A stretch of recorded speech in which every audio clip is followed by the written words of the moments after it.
Hello, fourth grade.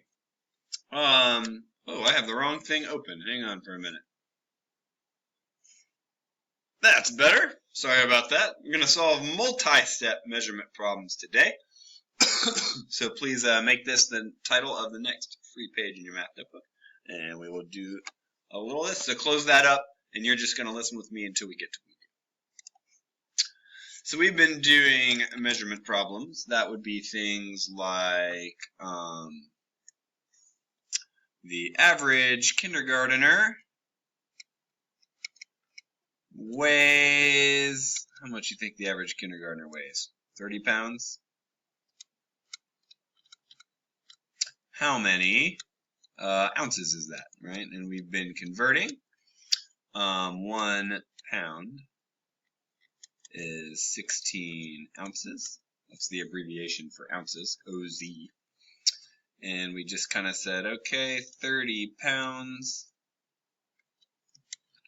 times 16 ounces in each one of those pounds, 16 in the first pound, 16 in the second pound, 16 in the 30 pound. So I'm going to need to do 16 times 30. So that is a 30 times 16.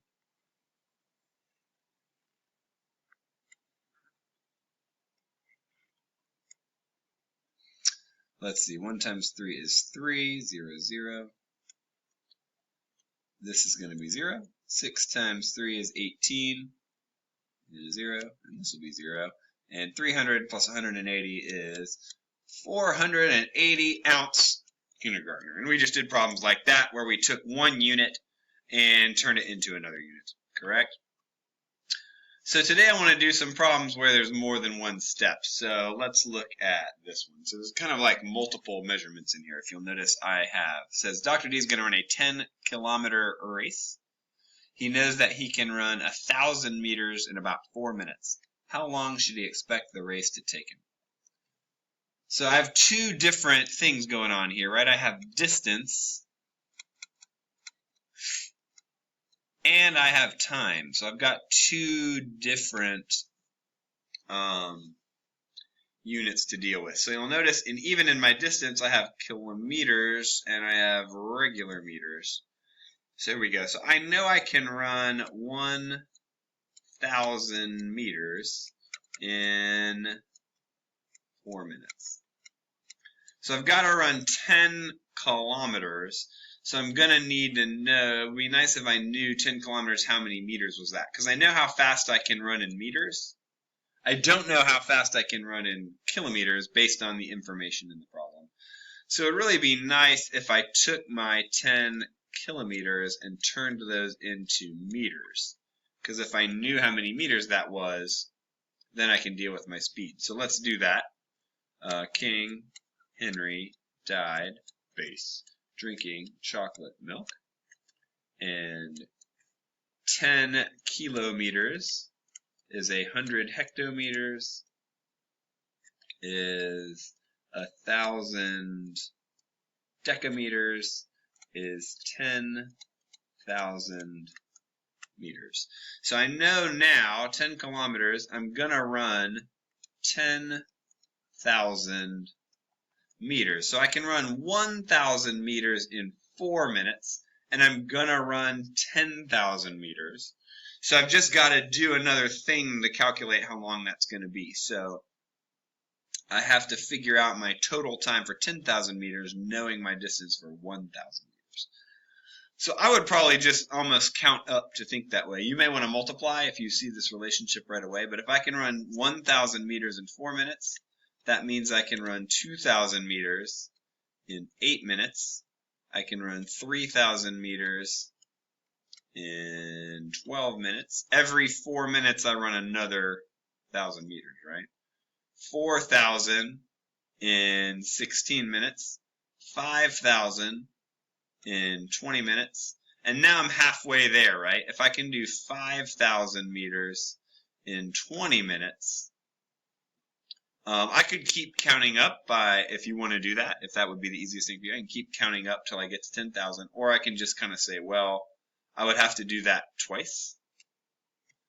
So I would have to do that twice, which means I would expect it to take me about 40 minutes to run 10,000 meters. You can keep going. You can do 6, 24, 7, 28, 8, 30, 2. Did I do that right? Yeah, 9, 36, and 10,000 meters, 40 minutes. And that's about how long it takes me. True story. All right, so that's a two-step measurement problem. I have to first change from this to this, from kilometers to meters, then I calculated my time. So just two things to do, very common in measurement, to do a two-step, multi-step measurement problem, okay? Open your notebook, let's do one together. Let's do this one. All right. So I got this problem somewhere, and it said yellow line. I added this segment in just to make sure we know the difference, because it can't go on forever, right? A road crew needs to paint the yellow line that separates the lanes on a new road. The road is 4 miles long. A can of yellow paint can be used to make a 1,000-foot line segment. How many cans of paint will they need? Okay. Lots of information in that problem, right? I'm going to paint that yellow line that separates the lanes. You know, it's a long line segment. It's going to be a 4-mile long set of line segments, but hey, they're still line segments. They still end somewhere. So they're long, but they're still line segments and not lines. All right, so it's going to be 4 miles long. And a can of paint, 1,000 feet with 1 can of paint. Sound good?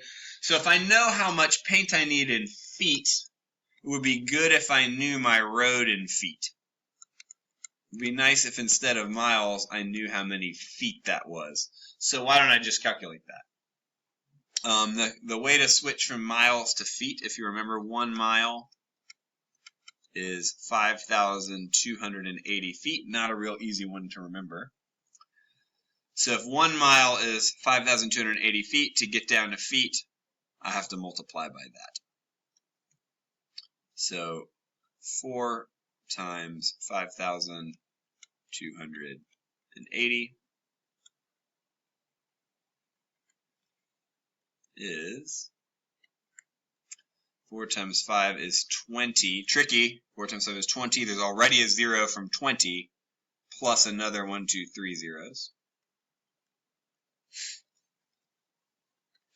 4 times 2 is 8 plus 2 zeros.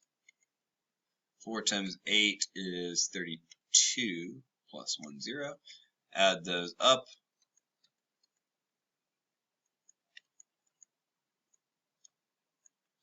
And it's going to be 0, 2, 11, 21,120 feet. So the road is 4 miles long.